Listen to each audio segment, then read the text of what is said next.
What up? It's your boy D coming at you with another episode of the DA Experience. I got another review for all of you, so let's get right to it. I went and checked out the new Creed movie, Creed 2, which is the, going forward with the franchise with the Rocky movies. I think this is the 8th Rocky movie all around, but this is the second Creed movie. Let me think. Yeah, this is the eighth Rocky movie.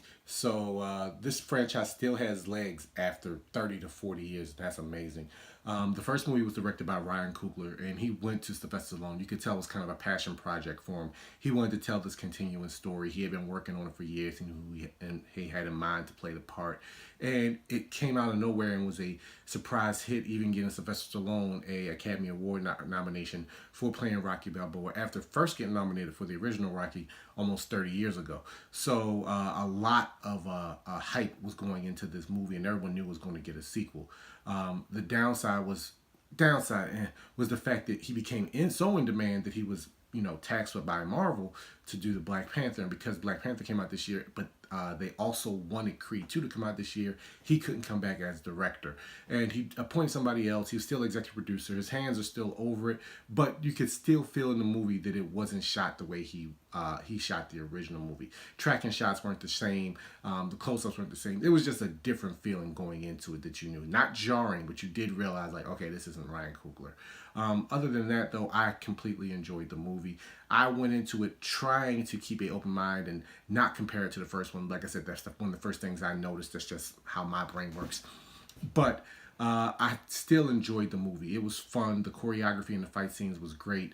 The cast really worked well together, and everyone got a lot more time. Felicia Rashad's in this movie a lot more than she was in the first one. You actually get to feel what she was feeling. That Tessa Thompson takes on a much larger role, and the scenes between Rocky and Adonis are great. Michael B. Jordan and Sylvester Stallone have one hell of a chemistry together, and they work so well. They play off each other really well. You feel the scenes that they're in.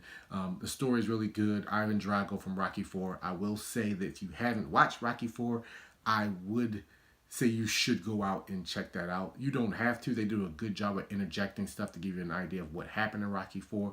Most people know that Ivan Drago was the one that killed Creed. This is Adonis's father.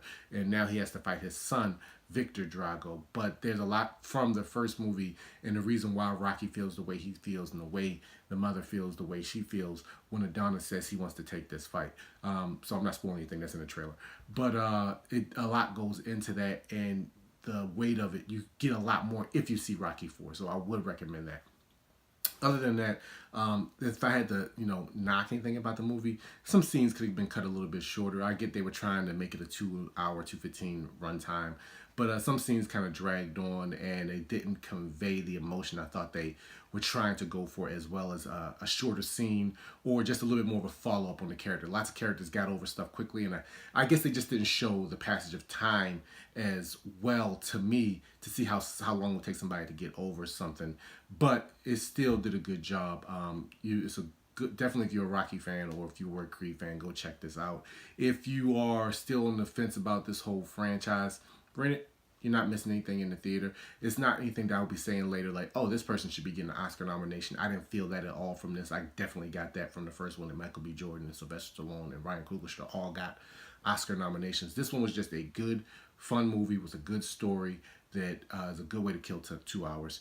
Like I said, don't rush to go see it, but definitely check it out. That's going to do it for me. I'll see you all next time. Here's hoping it's a good one. Bye.